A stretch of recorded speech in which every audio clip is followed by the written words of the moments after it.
हर खबर पर होगी आपकी पकड़। डाउनलोड कीजिए एबीपी लाइव ऐप। चलिए अब खबरों में आगे बढ़ते हैं और बात करते हैं बाढ़ और बारिश की। बाढ़ में डूबे बिहार के गोपालगंज में शुक्रवार को किस तरीके से जो विनाश लीला है वो बिहार में देखने को मिल रही है, उसकी एक तस्वीर आपको दिखाते हैं। बिहार के गोपालगंज में शुक्रवार को दो अलग अलग जगह बड़े हादसे हुए। गोपालगंज में ये हादसे गंडक नदी पर हुए, जहां दो जगह लोगों से भरी नाव पलट गई। पहला नाव हादसा जादूपुर थाने के रामनगर में हुआ, जबकि दूसरा नाव हादसा मोहम्मदपुर थाने के परसौनी मलाही टोला में हुआ। रामनगर में बाढ़ राहत केंद्र से खाना लेकर लौट रहे लोगों की नाव पलट गई, जिससे मौके पर दो युवकों की मौत भी हो गई। परसौनी मलाही टोला में नाव पलटने से चारा लेकर लौट रहे 4 बच्चियों समेत 6 लोगों की मौत हो गई। मृतकों के आश्रितों को प्रशासन की तरफ से 4-4 लाख रुपए का मुआवजा दिया गया है और गंडक नदी के जल ग्रसित इलाके में धारा 144 लगा दी गई है।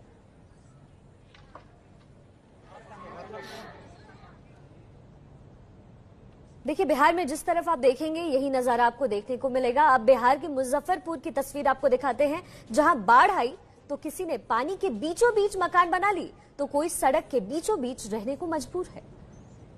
गरीब दुखिया के बुढ़ापा के कोई न कमाए वाला, न खटाए वाला, न कोई कुछ करे। आंखों में छलछला ये आंसू उस दर्द की कहानी बयां कर रहे हैं जिसमें खलनायक बनी है बिहार में आई बाढ़।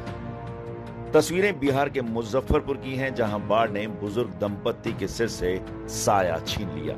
4 बच्चे हैं और चारों दिल्ली में रहते हैं, लेकिन एक भी किसी बेटे ने या बेटी ने पैसा नहीं भेजा है अब तक। पति का रामपरी देवी ने इलाज कराया, लोगों से भीख मांगकर, चंदा जुटाकर। ये स्थिति है, रूह कांप उठती है इस तरीके के परिवार को देखकर। बाढ़ का पानी जब घर में घुसा तो पूरा घर जलमग्न हो गया। हालात ऐसे बने कि बूढ़े दंपत्ति को पानी के बीचों बीच मचान बनाना पड़ा। घर की स्थिति ठीक सामने आप देख सकते हैं। ये घर है जो मैं जहां तक देख पा रही हूँ, कैमरे से अगर आप देख पा रहे होंगे, पूरी तरह ये घर क्षतिग्रस्त है। बाढ़ ने एक बार में पूरे घर को लील लिया।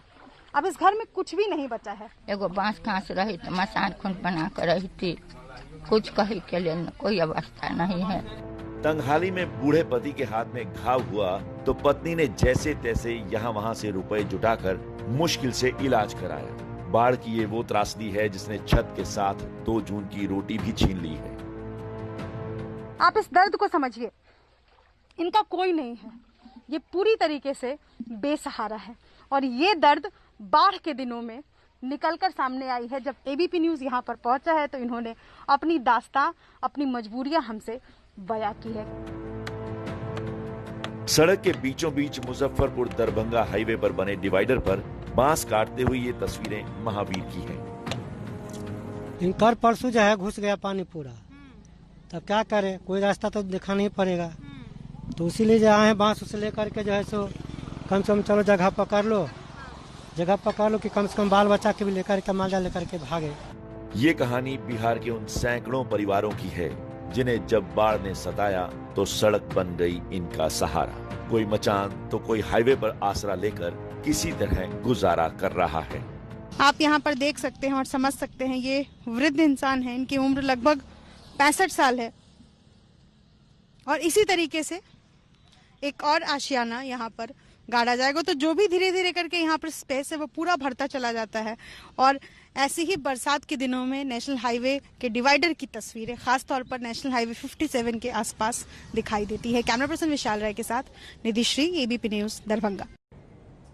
देखिए, दर्द की इन तस्वीरों को आप जितना देखेंगे, जितना महसूस करेंगे ना, वो भी कम है।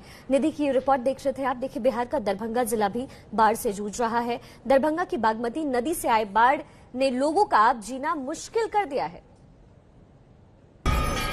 दोनों पैर पानी में डूबे, एक हाथ में घंटी तो दूसरे हाथ में जलते हुए दीप से चालू है भगवान की आरती। तस्वीरें बिहार के दरभंगा की हैं, जहां शहर का सुप्रसिद्ध भगवान शिव का पंचानाथ मंदिर बाढ़ के पानी में डूबा हुआ है। सावन का पावन महीना चल रहा है और बाढ़ के बीच ही धूमधाम से घड़े घंटाल के साथ पानी में डूबे भोलेनाथ की आरती की जा रही है। यहाँ हर एक साल से भी ज्यादा स्थिति खराब है।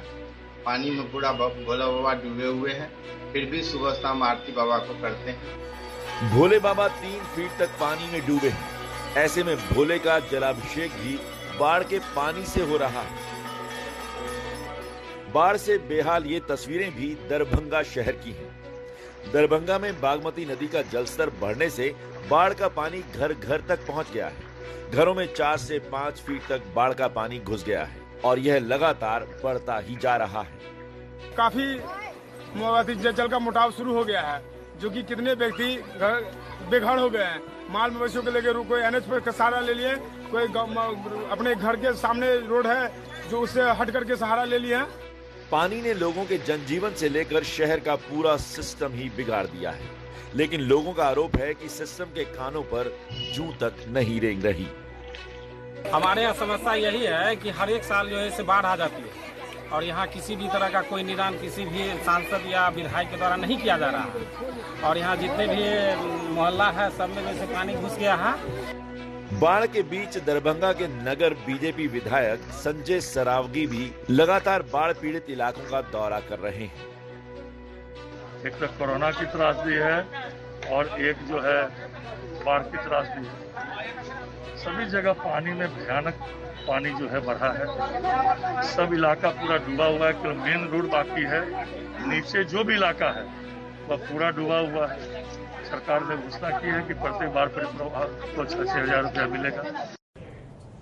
तो बिहार में बाढ़ से क्या स्थिति है ये आपने देखा, लेकिन अब बिहार में सियासत का रंग कैसा है अब आप ये भी समझिए। देखिए, बिहार में विधानसभा चुनाव जैसे जैसे नजदीक आते जा रहा है वैसे वैसे सियासी गलियारों में एक दूसरे पर आरोप प्रत्यारोप का दौर भी शुरू हो चुका है। बक्सर की जनता अपनी जनप्रतिनिधि की तलाश के लिए पोस्टर और सोशल मीडिया के माध्यम से तलाश करने में जुटी हुई है। उसी कड़ी में केंद्रीय स्वास्थ्य राज्य मंत्री और बक्सर से सांसद अश्विनी चौबे के खिलाफ विरोधी घटक दलों द्वारा भी पोस्टर वॉर शुरू कर दिया गया है। कार्यकर्ताओं द्वारा शहर में के मुख्य चौक चौराहों पर पोस्टर चिपकाए गए हैं और पिछले 6 महीने से लापता स्थानीय सांसद अश्विनी चौबे को ढूंढने वाले को उचित पुरस्कार और सम्मानित भी किए जाने का ऐलान किया गया है।